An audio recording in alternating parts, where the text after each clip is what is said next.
No ma kuulasin teie ettekandeid ja see ei ole kaugeltki esimene konverents või esimene üritus, kus IT-turvateemadel räägitakse. Ja siis mulle tulid kõik need eelmiste aastate samasugused üritused meelde ja mingis mõttes see jutt on hästi samasugune, eks. Et ükskõik, kes teist võib tulla lavale ja see suurem sõnum on selline, et olukord on väga õudne, aga töö käib. ja siis kõik, see võib varieeruda, et kas on olukord on õudne, ma ei tea, riigisektoris või panganduses või e-poes, kus pets on või ma arvan, et Mai, sa räägid ka, et teil on ka õudne olukord, jah? Ma ütleks, et õudne, aga huvitav. Kogu aeg ikkagi rünnatakse. Jah, et see paneb mind nagu küsima, et kui me nüüd saame siin äkki kokku aasta pärast või võib-olla 5 aasta pärast või 9 aasta pärast, kas midagi muutub ka või ongi see, me räägime jälle, et olukord on väga õudne, aga töö käib ja need tööriistade nimed, mida Pets näitab, on lihtsalt muutunud võib-olla, aga muidu on kõik sama. No, ma saan aru muidugi sellest moderaatori ja provokaatori rollist, aga reaalsus see, mida me ütlesime, on ju see, et on mingid asjad, mis töötavad päris hästi. Ja mida me teame ikkagi võrreldes ka viimase paari aastaga. Esiteks, identiteedihaldus on oluliselt parem ja need lahendused kõigile Petsi sellele checklistile, ma isiklikult sissist võtaks selle pikema nimekirja, kõigile kirjutaks alla praktilise vahendina. Teiseks, kõikvõimalikult siis IPSid ehk siis ründe ennetusvahendid on oluliselt targemad, kui nad olid varem, mis tähendab seda, et need tänased teenustõkestusründed, mida me näeme, on 10 kordades suuremad rutiinselt kui see, mis 2007 tõmbas ikkagi mõne päeva jooksul mõneks tunniks mõni nädal järjest teenused maha. Ja täna need sisuliselt automaatika võtab maha ja see on suhteliselt nutikas automaatika. Me oleme ka väga palju rohkem õppinud kogu intsidendihaldust ja juhtumihaldust kas automeerima või vähemalt orkestreerima. Ehk mis tähendab seda, et inimene teeb järjest vähem nagu sellist seda rutiinset protsessitööd, järjest rohkem sekkub seal, kus on vaja inimese otsust. Ja see kõik on ikkagi väga kiiresti viimastel aastatel arenenud. Sa ütled, et rünnakuid toimub, aga me oleme saanud paremaks selles, et need rünnakud otseselt meie igapäevaelu nii tugevasti ei haava või ei pane seisma. Ja rünnakuid toimub selles suhtes ka potentsiaalselt halvavaid rünnakuid toimub tõusvas joones, nende halvam mõju on järjest vähem. Ja mis on väga oluline, on see, et tänaseks ikkagi see argument, et turvaline süsteem on see süsteem, mis on stepslist välja võetud, täpselt see sinu pilt on ju stepslist välja võetud, aga ma ei läheks ainult sinna, vaid ma ka uputaks Atlandi põhja, valaks betooni üle, on ju. See on väga turvaline ja andmete terviklus on ka suure tõenäosusega tagatud. Aga käideldavus on suht suboptimaalne. Et täna turbes keegi ei väida sulle seda enam. Ja mõni aasta tagasi veel ma ei oleks nii kindel. Ehk et ka kui me ühelt poolt esitame ambitsioonikaid nõudmisi, me kõik äriprotsessile, siis teiselt poolt me järjest vähem oleme need rapunstid, kes istuvad kuskil tornis, kord päevast teevad akna lahti, karjuvad ei, tõmbavad akna pauguga kinni. Et ka see koostöömudel ja kogu, nimetame sellest turbe horisontaliseerimiseks või mainstreamimiseks, et see kõik on fundamentaalselt muutumaas ja ma julgen öelda, et see põlvkonnavahetus on tegelikult ära käinud. Mai, kas sina saad öelda oma töökohta ka, et teie võime, ma ei tea, blokeerida ründeid ja kõik see, et sa istud nagu kuulikindlas autos, et midagi plagiseb vastu aknaid, aga et vahet pole, et sisse nad ei jõua. Et see on läinud aastatega paremaks. Jaa, kindlasti on läinud paremaks ja eks tegelikult ajas me alati parandame oma meetmeid ja nähtavust ja kuidas me nendele rünnetele reageerime. Et alati need ründest ajas ka muutuvad ja sellest tulenevalt me siis kaasajastame oma monitooringusüsteeme. Ma tahaks sama küsida härrade käest ka, et on siis, ma ei mäleta, kunas mul viimati Swedbanki arvelt raha oleks kaduma läinud. Et sinul ei ole läinud? No ei ole jah juhtunud, et vist midagi teete õigesti. No jah, ütleme, et sina teed ka üle õigesti siis selles mõttes, et ei anna ma PIN 1 ja PIN 2 sinna, kui ei ole vaja, aga eks ta on sama asi, et loomulikult see monitooring täiustub ja ütleme, eks see väline kuritegevus ja finantskurtegevus natuke käib ka nagu konjunktuuriga, et mis see üldine sotsiaalmajanduslik olukord meil nagu ümber on, et ilmselt siin nagu sellist väga paranemist ei ole nüüd järgnevate nii-öelda, ma ei tea, kuudel või aastatel, kui kuulda on, et noh, lehest võib lugeda juba, et ka pesu varastatakse jälle nii-öelda oovidest, on ju, et aga selles mõttes jah, et ega see monitooring läheb paremaks ja nii-öelda noh, et eks see olukord on nii hull, kui see nii-öelda ülejäänud maailm seal hull ümber on, et aga noh, me peame tegema endast parima nii-öelda. No Pets, sina oled näinud seda, eks ole, kuna sa hakkasid Tehnokrati saadet tegema 90-ndatel vist või? Sa oled näinud mitukümmend aastat. 99 tegelikult lõpus, jah. Kuidas sa hindad, et mis see muutus on siis tegelikult, mingi sisuline muutus olnud? Alustaks vahest sellest, et sinu selline küsimuses kõlab lähtekoht, et kas äkki kuritegevus kaob iseenesest ära? Ei. Selles mõttes, et täpselt samuti nagu, ma ei tea, esimesed Miki Hiire multikad olid kindlasti, et keegi ajas kedagi kaika ka taga ja nii edasi, eks ju.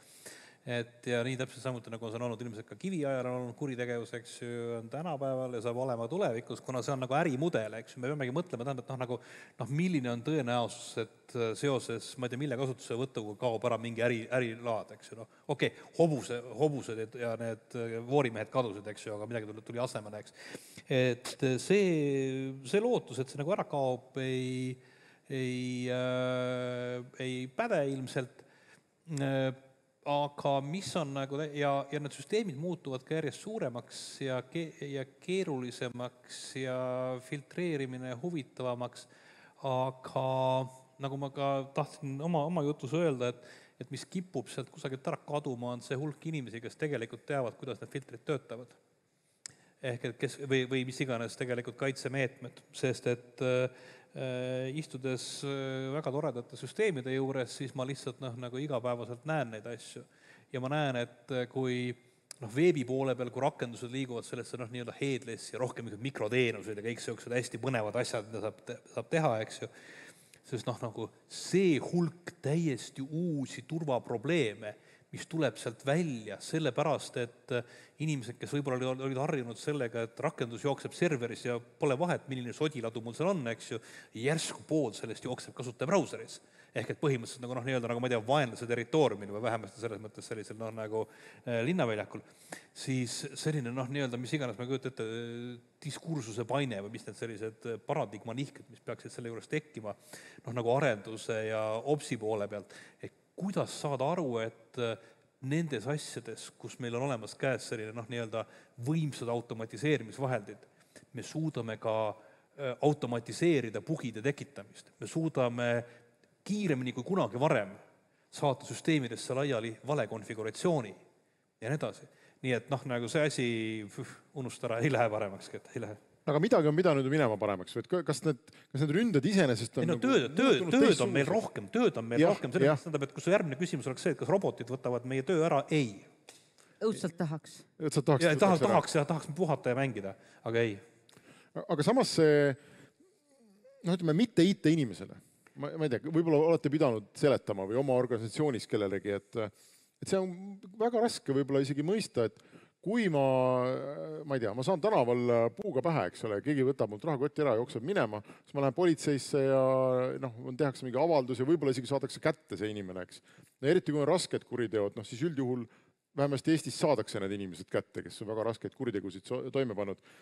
Et see küberkuritegevus, mida ju panevad toime ka inimesed, eks, aga ta pigem on nagu selline mitte nagu kuritegevus, vaid ta tundub mulle nagu halb ilm või. Ühesõnaga mingi selline nagu paratamatu asi, mille vastu me tegelikult oleme jõuetud ja ainuke asi, mis me saame teha, on põhimõtteliselt ehitada endale nagu tugevam maja, eks, et mida mingi orkaan pikali ei puhu. Ta ei ole nagu kuritegevus traditsioonilises mõttes, ta on mingi paratamatu nähtus. Murdvaraste vastu me ju ka oleme kokku leppinud, kuidagi on tekkinud selline traditsioon, et majadel on uksed ja aknad ja siis neil on lukud ja mõnel on valvesüsteem. Ja et sa ju selles suhtes, et sa ei imetle nagu seda siis, et oi, on murdvargad, mis me nüüd siis teeme, käed kukuvad küljest ära. Vaid sa paned lukud ja uksed ja aknad ja katuse mõnikord isegi ja valvesüsteemi. Ja, aga nagu kui me jätkame sama võrdlust, siis ikkagi ütleme, minu kodumaja ukse taga ei käi nagu lõppematu kolistamine, eks. Et mul ei ole seal 30 inimest, kes kopsivad. See sõltub sellest, millises linnaosas sa elad ilmselt, eks. Sa oled võib-olla teinud selle valiku juba eelnevalt ära, eks.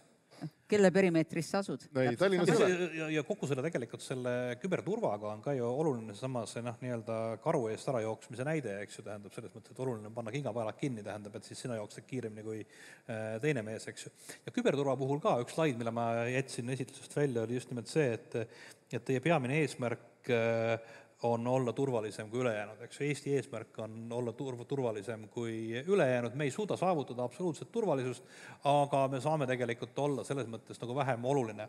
Ja kõikide nende turvalahenduste puhul tegelikult see küsimus on sellest, samuti nagu me äris räägime kõik mingid KPI-dest, Key Performance Indicatoriteks, siis ründaja jaoks KPI on see, et kui väikse investeeringuga ajas või rahas ta tegelikult saab meie käest midagi kätte. Sellel hetkel, kui me oleme ebahuvitav, siis nad lähevad kuhugi mujale ja me peame mõnda aega olema selles mõttes tugevad ja pidama vastu ja tegema seda tööd ja siis ühel hetkel öeldakse, et okei, nende poistega ei ole mõtet mängida. See on... kui nad just sind tahavad? Jah, kui nad just mind tahavad, siis selles mõttes on nagu... Aga see... Riigi poole pealt sageli kipub niimoodi olema, jah. Aga lõppkokkuvõttes, ja see ei ole mitte kurjategijad ka, vaid ka need erakordselt oportunistlikud ja reaktiivsed riikliku taustaga tegutsejad, kelle pärast me muretseme siin ju eriti, kui me räägime elutähtsatest teenustest või kriitilisest infrast, siis jah, sul on õigus. Esimene asi on aktsepteerida, et 100% turvalisus on ainult Atlandi ookeani põhjas, mille käideldavus on veidi küsitav. Ja kui me oleme kokku leppinud ühiskonnana, et meile meeldib, et käideldavus on natuke parem kui Atlandi ookeani põhjas ilma kaablita, siis me peame aktsepteerima, et me kogu aeg tegeleme riski vähendamisega. Ehk et sa ehitad oma seda 9 rida. Et kõigepealt ehitad 90 järele 99 ja siis ehitad komakohti. Igalt viisi riski vähendades. Ja ka mingeid aktsepteerides ja öeldeski, et sa ei saa kunagi 100. Ja kui su eeldus on see, et sa saad 100, siis sa valetad. Siis sa petad oma klienti ja oma juhti. Seda ma olen nõus aktsepteerima. Kuhu ma tahtsin jõuda selle küsimusega, et meil saalis ei ole, eks ole, nagu infoturbe professionaalid, kellel ei ole mõtet seda juttu rääkida, kõik saavad aru, kõik on nõus, aga meil on ettevõttejuhid, osakonnajuhatajad, firmajuhid, nii-öelda tavalised inimesed. Ja ma tahaks nende asemel siis küsida teie käest, et kui ma kõnnin tänaval, siis mind ei lasta Tallinnas maha mitte sellepärast, et mul on jõle hea kuulikindel vest, vaid sellepärast, et kui keegi mind maha laseks, ta võetakse kinni. Eks? Ja kui ma üldse ajan oma igapäevaelu, siis mind ei rünnata mitte sellepärast, et mul on tohutu hea kaitse ja 3 püstolit taskus, eks ole, vaid mind ei rünnata sellepärast, et need inimesed saadakse kätte, neil on teistpidi ohtlik rünnata. Et kas me IT-turvas selles mõttes normaalset olukorda ikkagi ei saa saavutada? Ma arvan, sinu näitel saadakse ka neid kätte selles mõttes, et siinsama see pealtnägija saade mõned nädalad tagasi näitas ikka suured andmekeskused võeti maha, üks see, nimetame siis selle poeks pandi kinni, aga see ongi nagu hüdraga, et ega see küberkuritegevus ise eripära on ka see, et see risk-reward on päris hästi paigas. Et risk on väike ründajale? No põhimõtteliselt jah, ja reward on suur. Ja teine pool on siis ka see, et ega see sisenemisbarjäär ei ole väga kõrge, et cybercrime as a service, et see on ju olemas, et sa ostadki endale põhimõtteliselt juba nakatunud arvutid, ostad endale tarkvara, millega rünnata, ostad kliendi baasi andmetega, keda rünnata ja edasi, et ütleme see, et mis puudub seda tavapärast finantsiliselt motiveeritud küberkuritegevust, siis ma kardan siin asjad paremaks ei lähe, et kuna just see entry barjäär on väike ja risk-reward on suur, et loomulikult seda tehakse. Aga me ei saa mitte midagi teha või mida me saaksime teha või kes saaks teha, et seda riski ründaja jaoks suurendada, et just see selline mõttetu möödasõitvast autost igaks juhuks tulistamine, millega kõik tegeleti iga päev, mille ennetamisega, et see mõttetu selline kerge ründamine ei oleks nii kerge. See tegelikult ei ole ju normaalne, et maailm on täis mingid kurjategijad, kes sõidavad Swedbankist mööda, panevad akendesse, lähevad edasi ja me ütleme, et kuule, me peame paremad aknad ostma, et sorry, me ei saa midagi teha. No see on selles mõttes, eks me peame seda valimistel edastama seda sõnumit rahvasemikele, sest et minu sellised kogemused on see, et tõenäoliselt ütleme see politsei hulk, kes on vajalik sellega tegelemiseks, meie armsa õhukese riigi puhul ei ole kaugeltki piisav, olles puutunud kokku erinevatel puhkudel mingisuguste intsidentide lahendamise käigus ka sellega, et saadan logid politseile kliendi soovil ja panen ka oma kontaktid sinna sappa ja õhtul helistab mulle uurija X ja ütleb, et tere, et kas te olete see, jah, ma olen see, et te saatsite meile need logid ja mis ma nendega nüüd teen. Et mõtlen, et küberpolitsei on päris hõivatud ja mind majanduspolitseist komandeeriti sinna juurde, eks ju. Selles mõttes ma ei taha kuidagi selle koha pealt politseid halvustada, aga lihtsalt see on see sama küsimus, et inimesi on selle töökoguse jaoks tegelikult liiga vähe, et sellest läbi ammustada. Ja selle ajani tähendab lihtsalt see on selles mõttes paratamatus, täpselt samuti 90ndate alguses siin lasti kesklinnas autosid õhku ja toimus ka muud asjad, eks ju, tasapisi jõuti sellega ühele järjele, tähendab asi toimib ja on ka väga tore näha neid samu neid näidislugusid, kus tegelikult sa ei saa politseitööd teha niimoodi, et sul on mingi massimõrvar väljas ja siis sa lähed naksti, lähed tänavale, võtad õigel mehel natist kinni, eks. See ikka kahetsusväärselt tekib mingisugune vererada ja siis sa seda vererada mööda lähed, teed oma seda detektiivitööd ja siis sa saad lõpuks selle tüübi kätte. Et sama asi on tegelikult see näha ka, et mis mingisugusest tasemest suuremate suhtes toimub, neid saadakse kätte, aga see asi võtab kahetsusväärselt rohkem aega kui võimalik. Aga seni tegelikult ma arvan, et mis on tekkinud, on ju ka see, et meil on olemas naabrivalve ja kõikvõimalikud muud sellised ühiskondlikud pooled. Ehk et inimesed ise panustavad rohkem sellesse, ettevõtted panustavad rohkem sellesse, et nende ümber oleks korras, eks ju, linnavalitsus panustab sellesse, et oleksid valged tänavad ja mis iganes selles mõttes, et lastel oleks teha midagi muud peale selle. Et ma ei tahaks kõike seda panna nüüd politsei kaela, vaid just see, et mõtleks, et mida me ise saame teha, eks ju.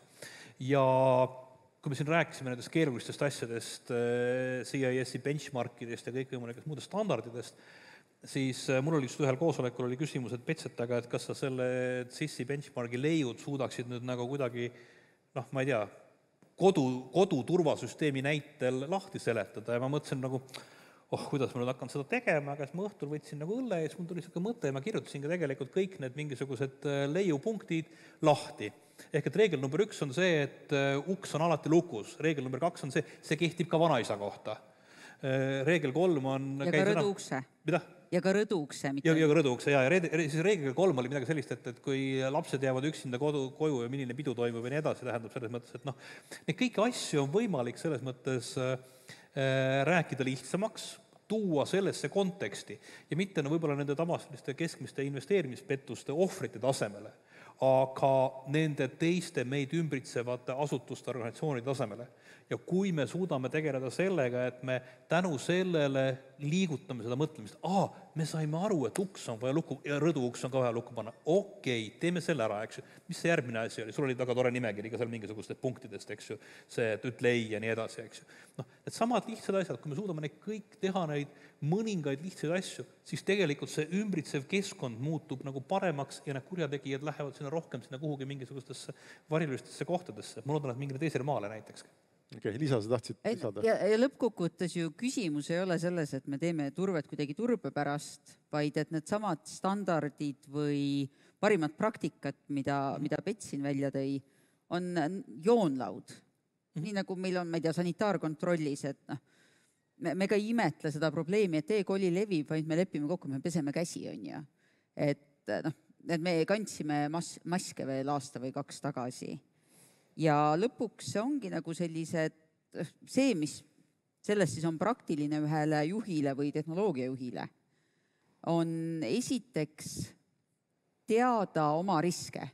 Ehk kas mis on väga tõenäoline rünne sinu vastu, me teame näiteks, et finantspettuses on need on ju armuskämmid pluss siis need telefonipettused tänasel päeval ja mis on sinu kroonijuveelid, ehk see, mille ründamisel sinu äri enam ei püsi.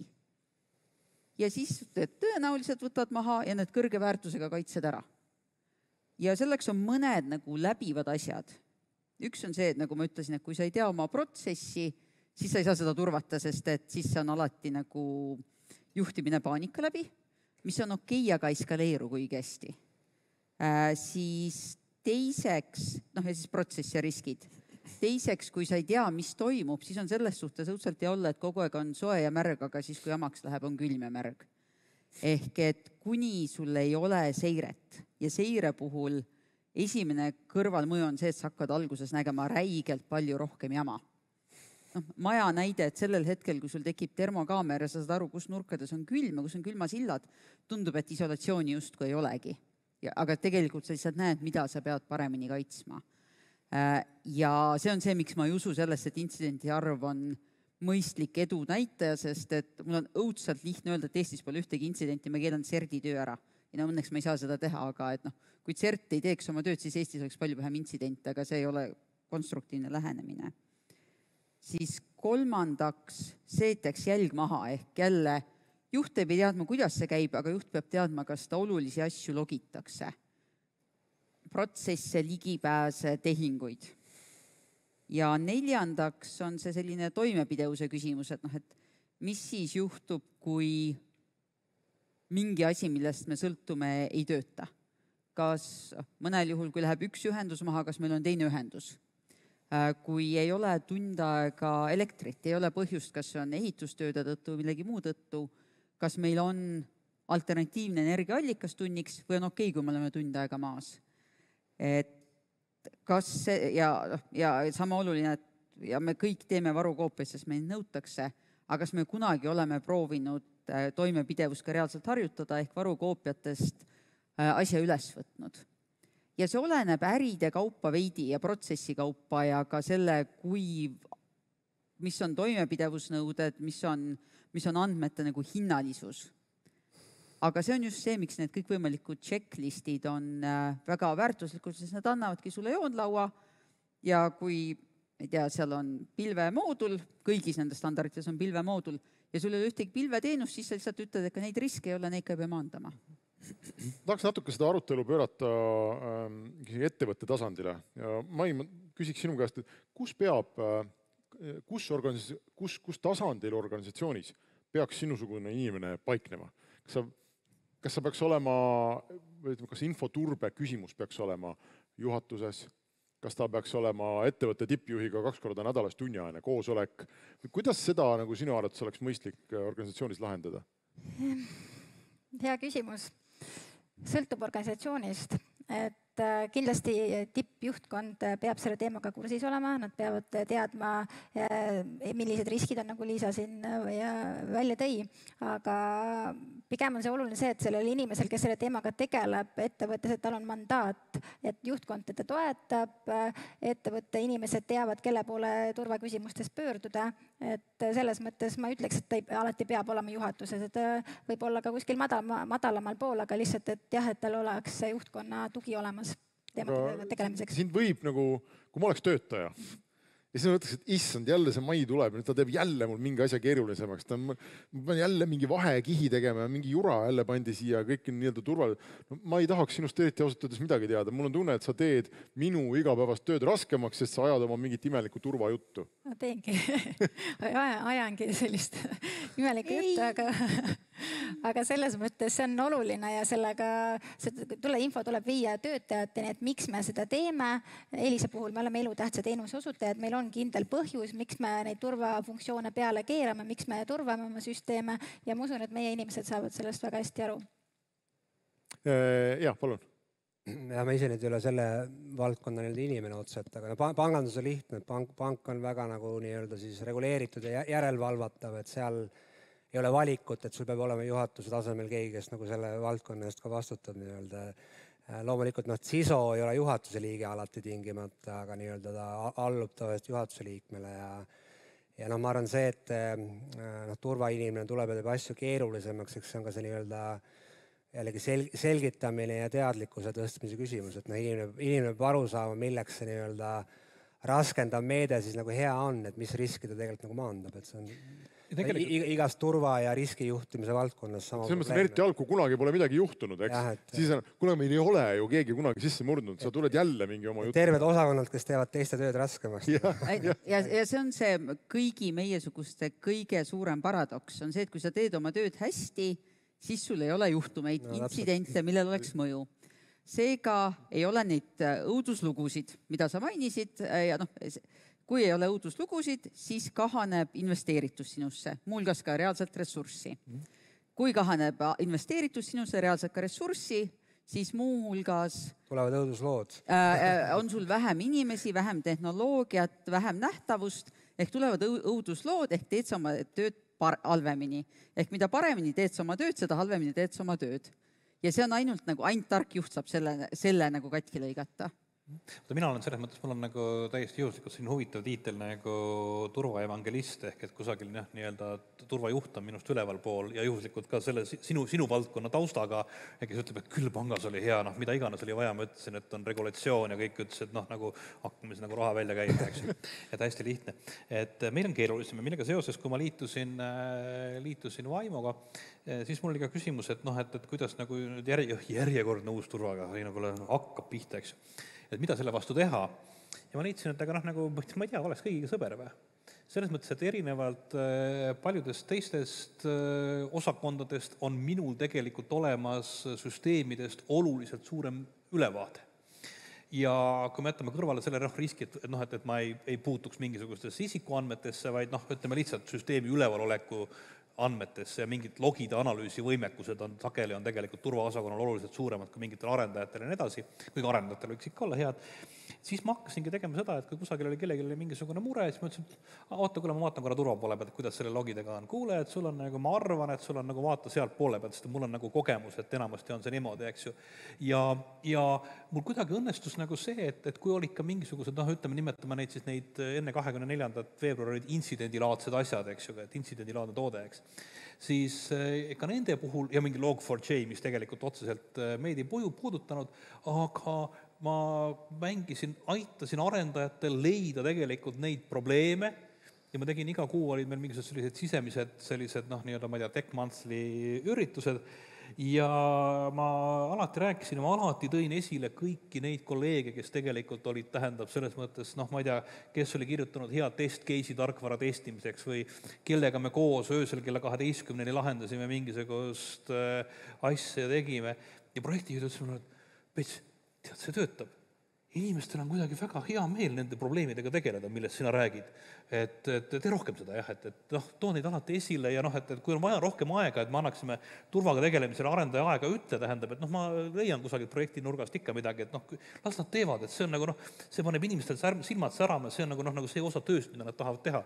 Ja ma arvan, et kui me seda asja vaatame niipidi, siis tegelikult me ei ole need pahad selles mõttes, et me tegelikult saame oma turvategevusi teha ka niimoodi, et me kogu aeg mõtleme selle peale, et kasutajal on olemas see põhiline tööülesanne, mida ta teeb.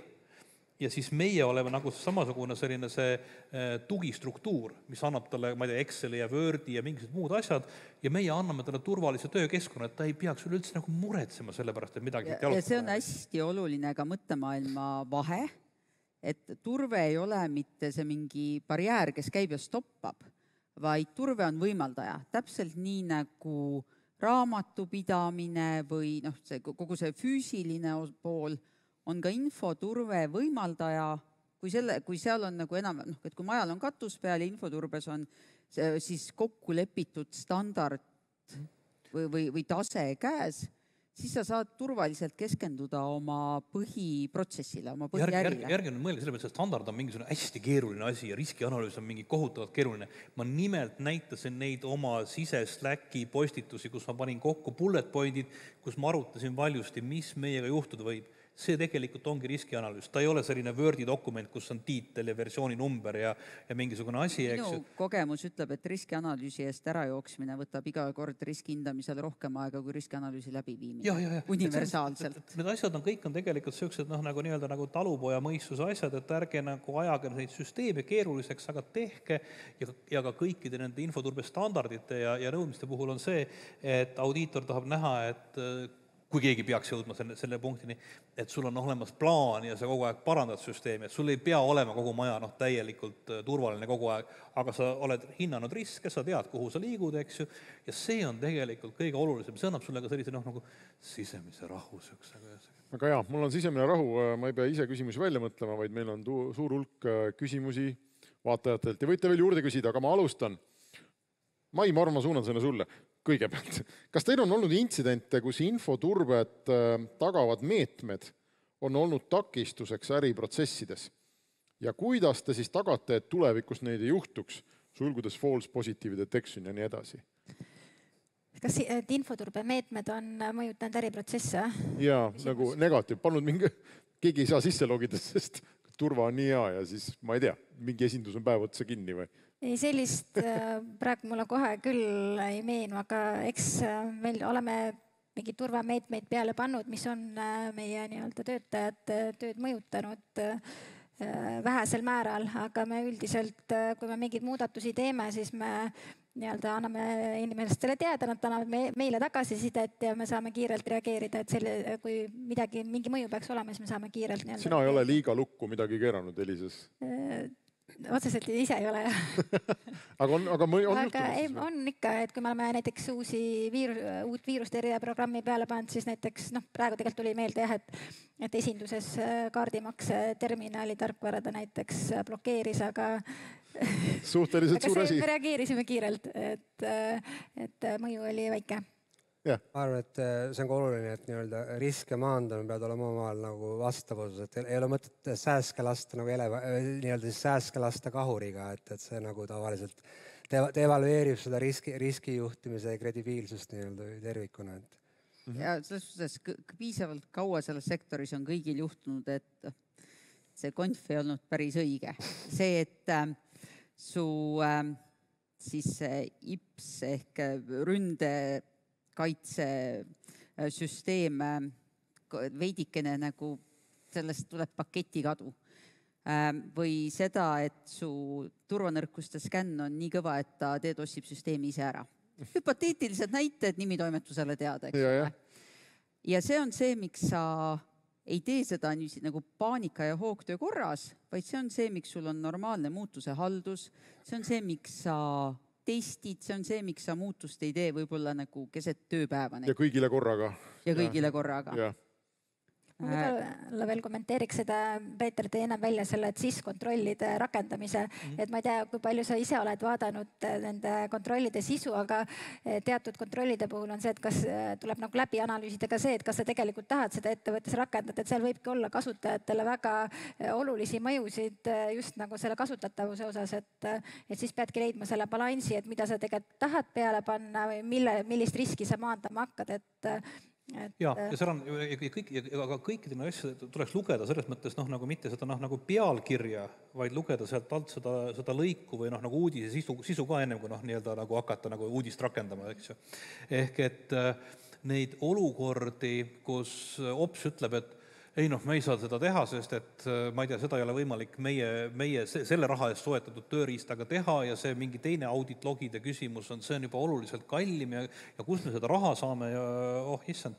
Siis ma ütlen, kurat, oota, aga sa just koosolekul rääkisid, kuidas sa korraldad selle nii-öelda seadete halduse läbi Giti ja versiooni halduse. Aga sellest jääb logi maha. See logi ei pea olema nagu see arusaamatud tekstiread kusagil failis, eks ju, vaid võib-olla ongi need samad selles mõttes versiooni halduse committed, eks ju, kui sa haldad süsteemi selle kaudu. See ongi tähendab see, et meil on olemas auditi logi. Nagu nii pidi mõelda, siis jah, kus on veel parem logi kui see tavaline mingisugune logi, eks ju. Et selles mõttes, et kõikide asjade jaoks on olemas selles mõttes nagu vajadus peaga mõelda. Küsimus Liisale, kas ETO-dele on plaanis lisada või karmistada nõudeid, mis teenuseid, servereid tuleb ja peab Eesti territooriumil hoidma? Ehk siis küsimus on sellest, et see sama saartalitus ehk et tänane norm ütleb, et elutähtsa teenuse osutajad peavad suutma Eestis siis elutähtsat teenust osutada ka juhul, kui välisühendused on maas, lihtsustatult. Seda nõuet karmistada ei ole plaanis. Me täna ka arvestades täpselt nii Ukraina kui Nord Streami õppetunde oleme minemas mudeldama, kui siis lõpuks on ju vastus küsimusele, kuidas kõige paremal viisil hoida Eesti digitaalseid teenuseid ja digiühiskonda üleval, kui läheb jamaks. See on lõpuks see küsimus. Ja me oleme minemas seda mudeldama. Ma aga täiesti avatult pean ütlema, et viimased paar nädalat on olnud üks emotsionaalne ralli selle küsimuse osas. sest et kui korraks tundus, et vaadake, et Ukraina õppetunnid, et kas siis minnes pilve või mobiilandmekeskustega, et andmete siis ekstraterritoriaalselt riigi territooriumilt väljaspool asetamisega tagati toimekindlust, aga see eeldab ühendatavust, eks, et see eeldab, et sul on kas kaabel või satelliit või mingi asi, mis ikkagi päris massiivselt andmeid kannab. Ja siis, kui hakkas juba tunduma, et äkki nagu meil on piisavalt ühendatavust, siis täpselt see Nord Streami kaasus näitas, et Eesti oma merekaablitega on räigelt õrnas positsioonis. Ja neid kaableid ei ole meil palju. Kui ma ütlen räigelt õrnas, siis me räägime ikkagi tõenäosus alla 1%, igaks juhuks me kõik oleksime selge, et see madal tõenäosus kõrge mõju sündmustest räägime. Ja see on see, miks meil täna on saartalitluse nõue, uude valmisoleku seadusesse ja sellega kaasnevasse komplekti ta läheb umbes samasugusena edasi, aga me oleme mudeldamas, et näha, kas saab liberaliseerida, karmimaks ei lähe. Okei, millal võiks PIN 1 ja PIN 2 olla biomeetrilised ja MFA ehk nägu ja sõrmejälg ühest seadmest tahab inimene saada? Tahab keegi vastata? Et ei pea pinne meeles pidama. Ma saan aru, et nii palju kui mina aru saan, küsimus on selles, et ma ei pea oma pinne meeles pidama, vaid näitan nägu ja annan sõrmejälje ja süsteem siis saab aru, et seal on mina. Piiratud biomeetria on olemas ja meie äpis on võimalik tehinguid piiratult teha biomeetria alusel ka. Näo alusel, jah. Sama selle sõrmejälg kindlasti, võib-olla ka nägu, ma nüüd ei tea, uuematel nii-öelda. On nägu, ma võin kinnitada, et on nägu ka. No see tegelikult on juba rakendunud selles mõttes nagu, et aga arvaks seda, et see võib-olla ei ole üldse hea mõte, et seda rakendada. Et kui nüüd peaksid kuidagi lekkima või neid peaks saama nagu taas luua, et siis ei saa seda ju ära muuta. Et kui see PIN-koode saad täna ära muuta, et siis biomeetrid on see, mis inimesel on nii-öelda kogu aeg olemas, et mis siis saab, kui need peaks mingit moodi lekkima. Ja see on lõpuks ju riskipõhine, et ega see multifaktor ei ole ka mitte midagi muud kui vähemalt 2-3 asjast. Midagi, mida sa tead, salasõna või kasutaja. Midagi, mida sa omad, jah. Midagi, mida sa omad, Betsi lemmik Jubiki näiteks, või midagi, mida sa oled, näiteks biomeetria. Ja see on nagu iga süsteemi omaniku kasutaja mugavuse ja riski hindamise kohtumiskoht, et kuni on 2 on okei. Millised 2 on süsteemi omaniku valik? On hästi oluline saada tõesti aru, et kuidas nad tegelikult selles mõttes töötavad, sest et iseenesest mul on Yubiki, aga mul on ka Mac, kus on see samunegi Touch ID, ja mis käib näpujällega aktiveeritav ja väga korralik krüptoprotsessor on tegelikult see taga. Nii et iseenesest tegelikult me peaks hoopis seda implementeerima, mitte Yubikid, aga kuidagi mul on kõik harjumuspärased Yubiga. Nii et. Ja oleks meil aega, me võiks täitsa sinna ulmesse minna, et kas mingisugune DNA-põhine identimine, et tahad panka saada, sülita siia või midagi sellist. Aga meil on uued küsimused. Swedbank, kas pankadel on kindlustus pettuse ohvrite kulude hüvitamiseks? Või kas see on üldse võimalik? See on see kuul, millest ma hea meelega oleks ära põigelnud. Ei saa. Et see ei ole otseselt nagu minu valdkond, et ma ausalt ei tea, et kindlasti pankadel on kindlustused teatud liiki juhtumite vastu. Kas see nüüd katab seda tavapärast phishing ohvrit, pigem ei nagu selles mõttes, et aga see ei ole minu pärusmaa, et ma ei oska täpselt kommenteerida. Ja vist ma arvan Liisale veel üks küsimus, kas riigil on sõltumatu logide analüüsi ja juhtumite avastamiseks? See just kui öeldakse, et logide analüüs on mingi asi, mis toimub kuskil täiesti eraldi, et see ikkagi logisid analüüsid seal, kus on selleks vajalik koht CERT enda mandaadi ulatuses pidevalt, samamoodi uurimisasutused enda mandaadi ja kaasust. Et asutused teevad seda ise, et sellist logide analüüsi, mis riigi sihtasutust ei ole olemas. Logid sisse intsidendid välja. Jah.